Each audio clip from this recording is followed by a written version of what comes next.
आप देख रहे हैं न्यूज़ 24। आपके साथ मैं हूं रवि ठाकुर। बिहार के एक स्कूल की सैकड़ों बेटियां आज सड़क पर हैं। ये बेटियां सड़क पर पाठशाला लगाने को मजबूर हैं, सड़क पर पढ़ाई करने को बेबस हैं। वजह है स्कूल भवन का ना होना। कुछ साल पहले तक स्कूल का भवन था भी, लेकिन स्कूल का वो भवन विकास की भेंट चढ़ गया। हाईवे के रास्ते में स्कूल आने पर स्कूल की बिल्डिंग तोड़ दी गई, लेकिन आज तक स्कूल का वो भवन दोबारा बन नहीं पाया। मजबूरन बेटियों को सड़क पर स्कूल के लिए आंदोलन शुरू करना पड़ा। ये रिपोर्ट देखिए।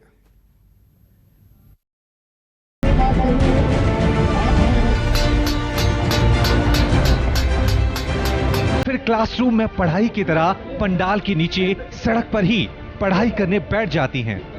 एक छात्रा थाली पीटकर घंटी बजाती है, जैसे आमतौर पर स्कूलों में घंटी बजती है। इसके बाद औपचारिक तौर पर पढ़ाई शुरू होनी चाहिए थी, लेकिन बदकिस्मती देखिए, देश के इन भविष्यों के नसीब में पढ़ाई मयस्सर नहीं है।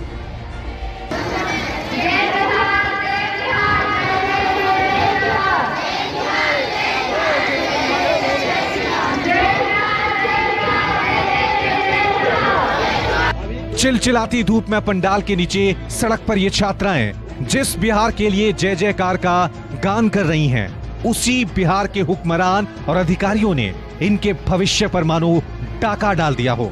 इन छात्राओं के भविष्य को ताक पर रखकर फाइलों में सिमटा दिया गया है, वो भी एक दो या फिर 50-100 नहीं, 1600 बेटियों की शिक्षा पर ग्रहण लगा दिया है। आज सैकड़ों बेटियां सड़क पर हैं, सड़क पर सांकेतिक रूप से पढ़ाई कर रही हैं, सड़क पर ही अपने भविष्य की लड़ाई लड़ रही हैं। बेटियां आंदोलन तक करने को मजबूर हैं, और ऐसा एक दो नहीं बल्कि कई दिनों कई महीनों से चल रहा है। सड़क पर स्कूल आंदोलन की ये तस्वीरें 4 दिन पहले की हैं, लेकिन इसके पीछे की वजह 9 साल पुरानी है। यानी आज सड़क पर जो ये छात्राएं आंदोलन कर रही हैं, उसकी नींव 9 साल पहले ही रख दी गई थी, और वो वजह कुछ और नहीं बल्कि ये हाईवे है। दरअसल इस पूरी कहानी की जड़ है भोजपुर के कोइलवर नगर पंचायत में स्थित तारामणि भगवान साहब उच्चतर विद्यालय। ये स्कूल केंद्रीय मंत्री और बीजेपी सांसद आर.के. सिंह के संसदीय क्षेत्र के अधीन आता है। संदेश से आरजेडी विधायक किरण देवी इस क्षेत्र की नुमाइंदगी करती हैं। पूरी कहानी समझाने के लिए ये 2 तस्वीरें आपको दिखाते हैं। एक तस्वीर पटना से बक्सर जाने वाले NH-30 की है, जबकि दूसरी तस्वीर में तारामणि भगवान साहब उच्चतर विद्यालय के टूटे भवन की है।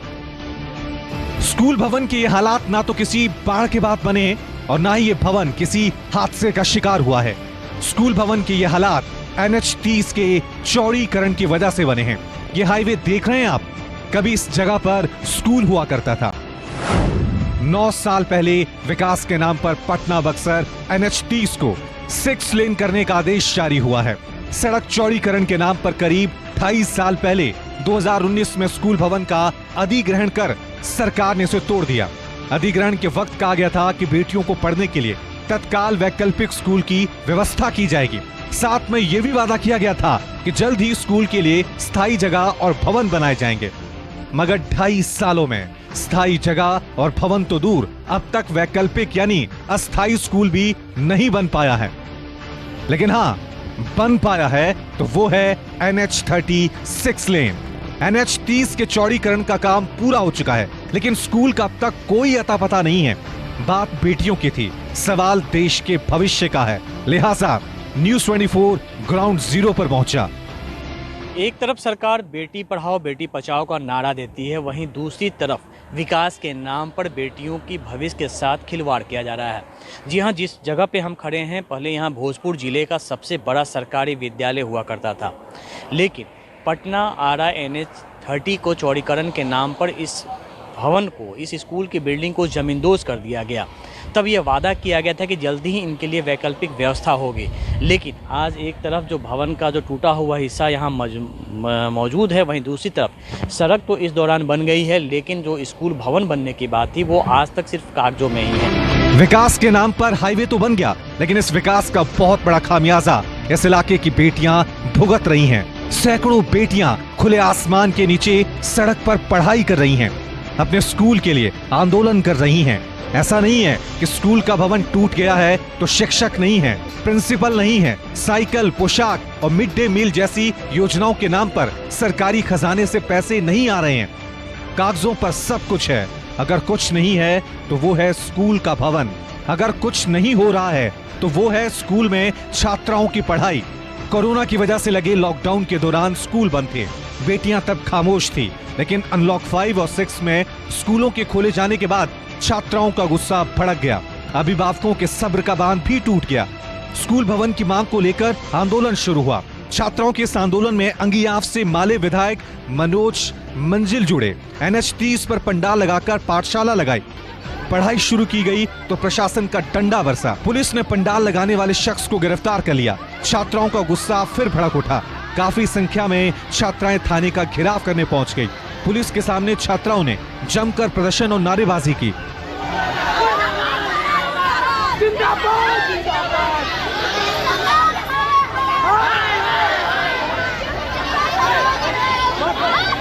हम लोगों ने तो सड़क जाम करने नहीं, अपने स्कूल पे पढ़ने गए थे। अब हमारे शिक्षा के बीच में आपका रोड आ रहा है तो इसमें हमारी गलती नहीं है। ऐसे तो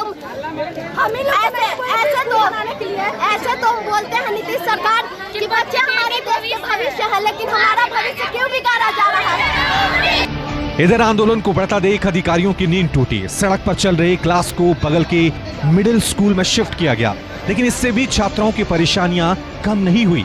क्लासरूम में बच्चों की बजाय बकरियां नजर आ रही हैं।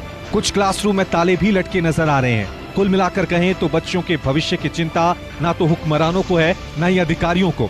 इस खंडहर नुमा भवन को देखकर आप चौंके नहीं, क्योंकि इस स्कूल एक स्कूल का बिल्डिंग है और इस स्कूल में पढ़ाने वाले तमाम शिक्षक कागज़ पे पढ़ा रहे हैं और कागज़ों पर ही ये स्कूल भी चल रहा है। ये अलग बात है कि जो छात्राएं हैं यहाँ पे आती हैं क्लास करने, लेकिन यहाँ पे उन्हें ना टीचर मिलते हैं, ना भवन है, ना बैठने की क्षमता है। कुछ छात्राएं हैं, इनसे हम खुद बात करते हैं।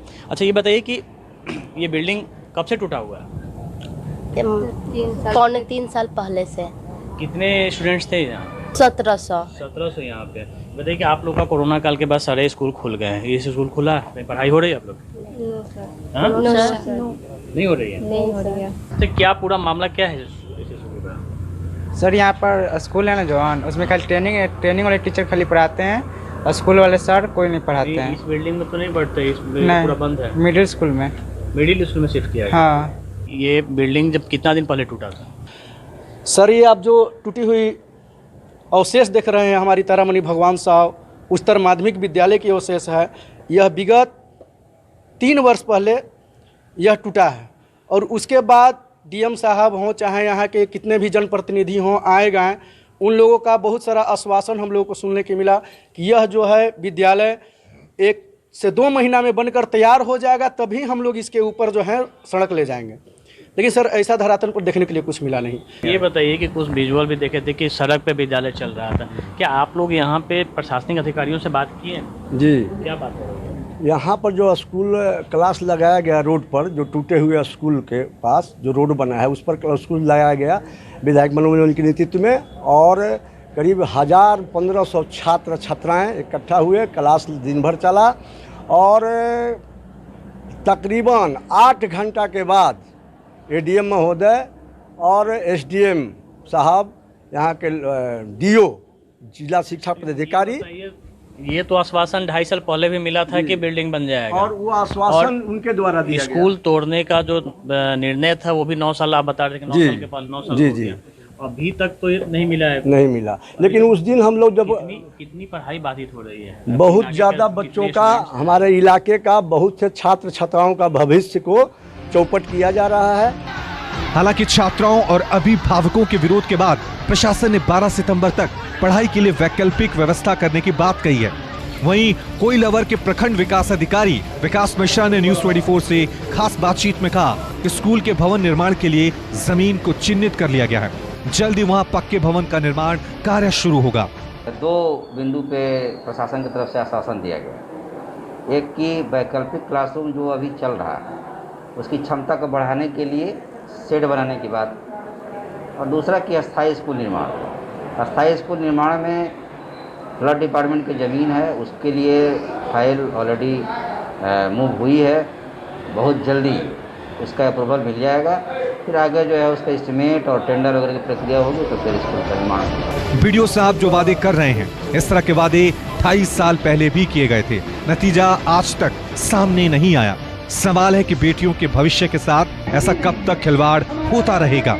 आखिर कब इन बच्चों को पढ़ने के लिए एक अदद स्कूल और क्लासरूम मयस्सर हो पाएगा?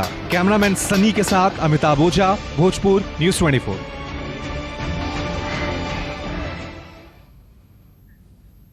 बिहार में इस तरह की कहानी किसी एक स्कूल की नहीं है, बल्कि दसियों ऐसे स्कूल हैं जिसे आज भी एक अदद भवन की दरकार है।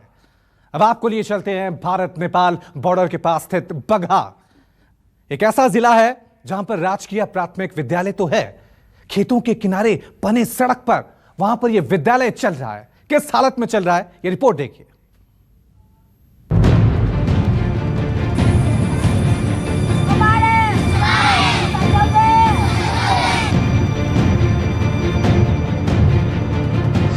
एक तरफ खेत, दूसरी तरफ सड़क, एक तरफ धान की लहलहाती फसल, दूसरी तरफ सड़क पर पाठशाला।